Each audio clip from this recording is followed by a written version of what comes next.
En aquel que cumple la palabra de Cristo, el amor de Dios ha llegado a su plenitud. Oh, aleluya. Oh, aleluya. Oh, aleluya.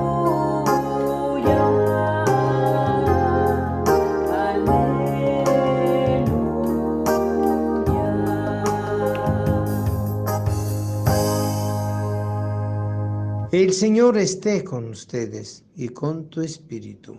Lectura del Santo Evangelio según San Mateo. Gloria a ti, Señor.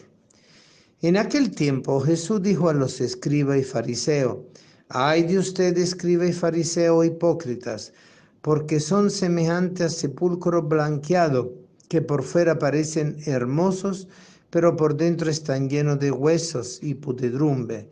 Así también ustedes por fuera parecen justos, pero por dentro están llenos de hipocresía y de maldad.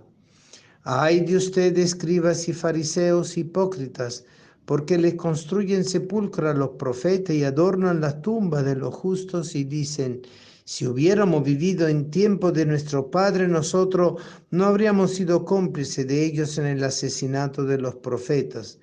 Con esto ustedes están reconociendo que son hijos de los asesinos de los profetas. Terminen pues de hacer lo que sus padres comenzaron.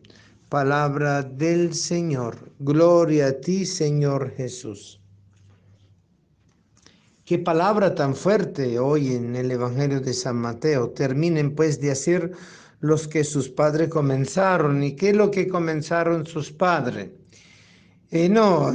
Comenzaron justamente ese trabajo de la hipocresía, de alabar por un lado y después de destruir por el otro y negar, como dicen, entronar y destronar.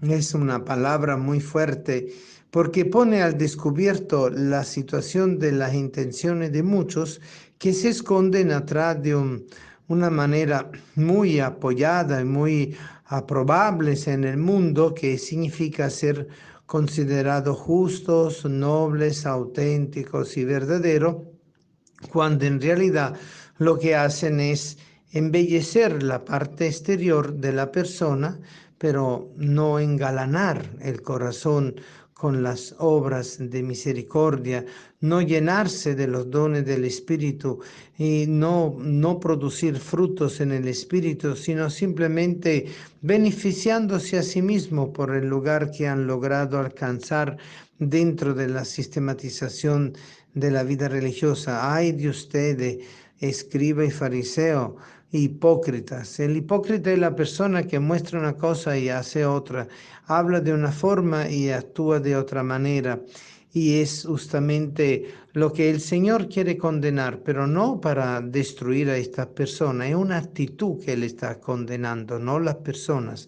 Porque para el Señor siempre, aunque el pecado es reprochable y condenable, siempre la persona es salvable, aunque sea pecadora.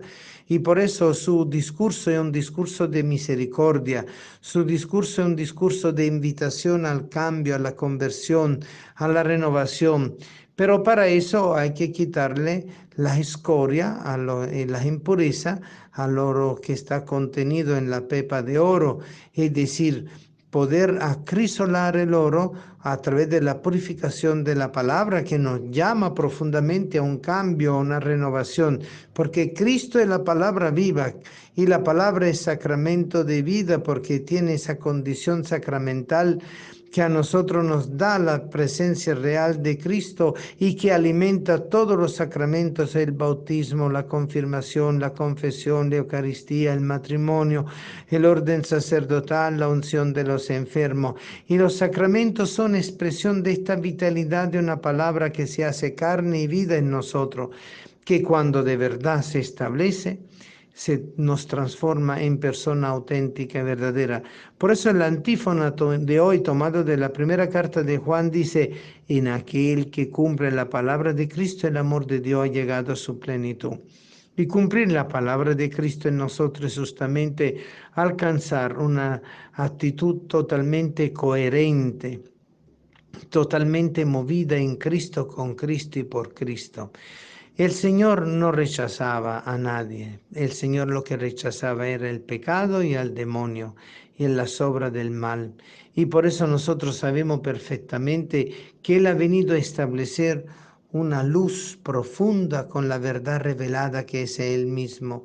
La luz que a nosotros nos permite descubrir muchos autoengaños que nosotros nos podemos hacer a nosotros mismos, así mismo como le pasaba a los fariseos y a los escribas de la época de Jesús. Y el ejemplo que el Señor utiliza es que ustedes blanquean vuestra persona como tumba, que está muy bien hecha, bonita por fuera, con adornitos, pinturas, losas, flores y adornos de imágenes, etcétera, pero en realidad dentro de esa tumba hay una pudredumbre, dentro de esa tumba hay una pérdida de los valores y hay un rechazo de Dios. Y por eso es una de las formas más fáciles de caer en tentación, mostrar lo que el mundo pide, pero no realmente vivir lo que Dios nos está pidiendo en lo profundo de nuestra vida, a través de nuestro corazón. Y por eso ese adornar la tumba es una forma que Jesús viene a condenar. Y hace un ejemplo muy específico, la tumba de los profetas. Pues, ¿quién eran los profetas? Los que anunciaban la verdad de Dios, los que estaban preparando el pueblo de Israel, por un lado, para que se mantuviera fiel a la ley, y por el otro lado, preparándolo para la realización de la promesa mesiánica, que ellos mismos habían sido portadores y mensajeros, movidos por el Espíritu Santo. Pero justamente los profetas eran personas muy perseguidas, y al ser perseguidas, también muchas veces corrían el riesgo de que se lo matara. Y a veces sus asesinos eran los mismos que primero lo mataban y lo asesinaban y después le hacían una tremenda tumba, unos funerales con muchos decoros, con mucho esplendor, como para tapar con el engaño la verdadera verdad, que ellos habían rechazado y matado al profeta de Dios y a los profetas de Dios. Eso significa que entonces el Señor, cuando al final dice, terminen pues de hacer lo que sus padres comenzaron, bueno, está llevando adelante todo lo que Él está diciendo. Bueno, ustedes seguramente son lo mismo que pueden decir, ay, si nosotros hubiésemos estado en el tiempo de nuestro padre cuando mataron a los profetas, nosotros no lo hubiéramos hecho. Claro que sí, lo hubieran hecho, porque ustedes son hijos de asesinos, están reconociendo que son hijos de asesinos, porque si están reconociendo que ustedes no lo hubiesen hecho si hubiesen estado en el tiempo de su padre, significa que ustedes están reconociendo implícitamente que son hijos de asesinos.